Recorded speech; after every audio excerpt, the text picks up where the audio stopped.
Hello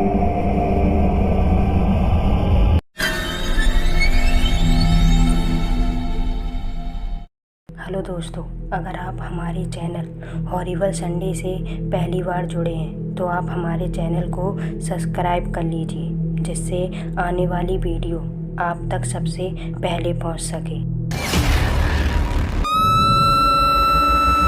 Siya का नाम सुनते ही घर के सभी लोगों की आंखें फटी की फटी रह गईं। जब कृतिका ने सिया के बारे में पूछा तो सब एक दूसरे की तरफ देखने लगे।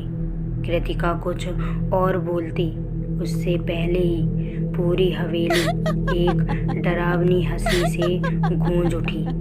अचानक एक अदृश्य आत्मा रुक्मणी के पास आकर खड़ी हो गई।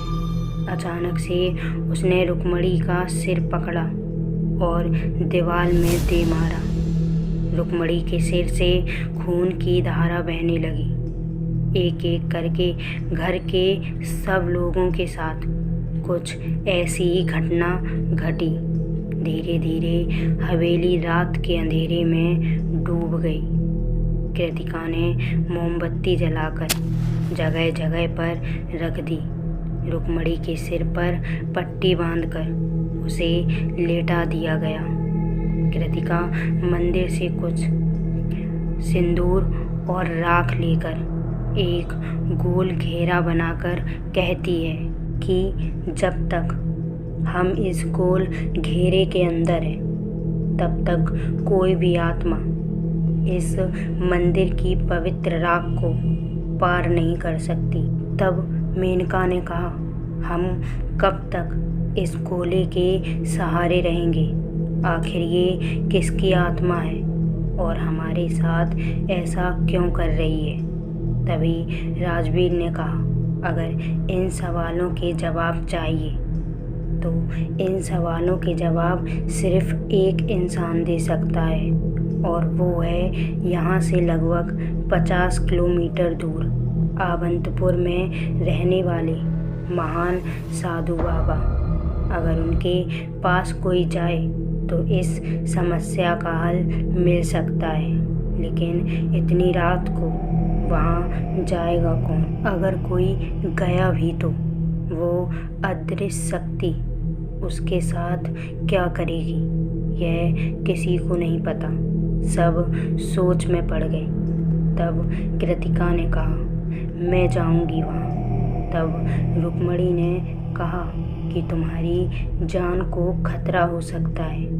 तब कृतिका ने कहा, मेरे लिए मेरी जान से बढ़ के मेरा परिवार है। ये कहकर कृतिका मंदिर की तरफ चली गई और माता रानी की चुन्नी लेकर हवेली के मेन दरवाजे पर बांध दी। जैसे ही कृतिका ने हवेली के बाहर कदम रखा, युवराज ने कृतिका से कहा कि मैं भी तुम्हारे साथ चलूँगा।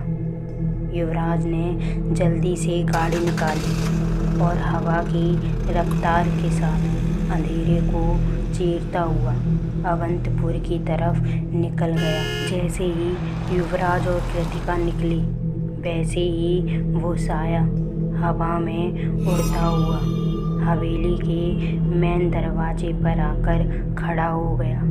जैसे ही उसने बाहर आने की कोशिश की, लेकिन कृतिका द्वारा बांधी गई चुन्नी ने उसे रोक दिया।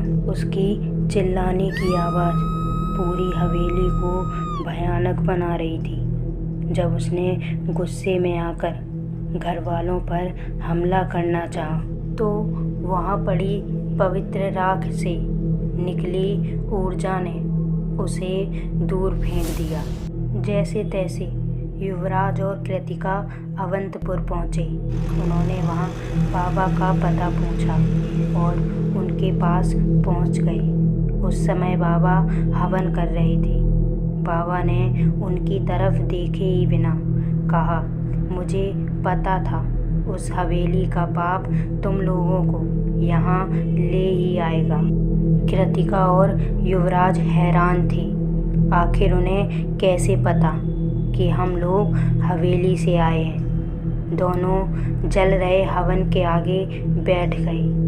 उस हवेली में बहुत बड़ा पाप हुआ है, ये कहते हुए बाबा ने पास रखी सामग्री को हवन में डाल दिया।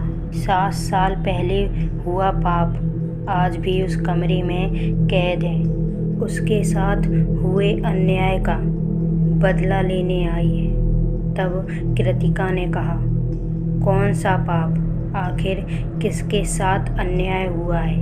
कृतिका ने हाथ जोड़ते हुए बाबा से विनती की कि हमें सब सच सच बताइए। तब बाबा ने कृतिका को हाथ में कुछ कोड़ियाँ मंत्र पढ़ के दिए और कहा कि वो युवराज का हाथ पकड़ ले और कोड़ियों को मुट्ठी में कस के बंद कर ले, जब तक तुम्हारे सामने का पूरा दृश्य खत्म न हो जाए तब तक आंखें मत खोलना। कृतिका ने वैसा ही किया।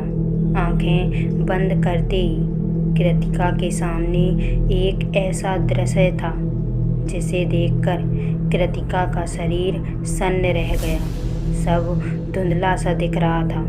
कुछ लोग एक लड़की को घसीटते हुए हवेली के आखिरी हिस्से की तरफ ले जा रहे थे। वो लड़की खून से लथपथ थी। इसके बावजूद उसमें से एक शख्स ने किसी भारी भरकम चीज़ से उसके मुंह पर वार कर दिया।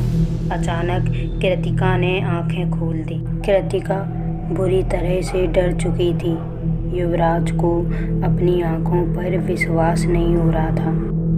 तभी बाबा ने कहा कि मैंने तुमसे पहले ही कहा था, जब तक सामने हो रही घटना खत्म ना हो तब तक आंखें मत खोलना।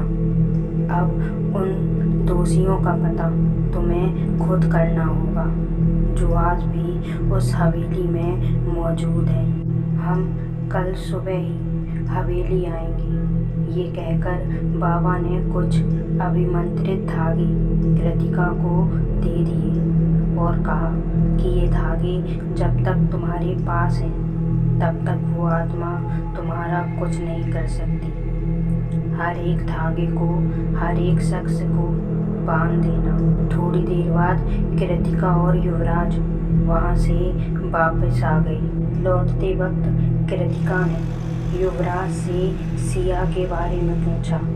युवराज थोड़ी देर तक तो चुप रहा, लेकिन फिर कुछ सोचकर कृतिका से कहा, अब तुमसे सच छुपाना ठीक नहीं होगा।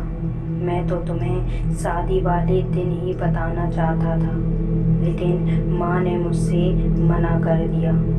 सिया मेरी पहली पत्नी थी। ये सुनकर कृतिका को एक बड़ा झटका लगा। तब युवराज ने कहा, लेकिन मैं नहीं जानता था कि उसे मुझसे ज़्यादा पैसों से प्यार था।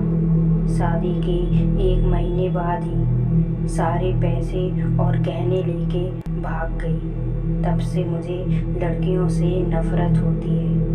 कृतिका युवराज को देखे जा रही थी और आंखों में आंसू भरकर उसने युवराज से बस इतना ही कहा कि मैं उस लड़की के खूनी को ढूंढकर तुम्हें इस रिश्ते से आज़ाद कर दूंगी। कृतिका गाड़ी में एकदम शांत बैठी थी। उसके सामने 7 चेहरे थे, रुक्मणी, जसवंत, मेनका, राहुल, प्रीति, युवराज। किसी पर भी अब उसको भरोसा नहीं था।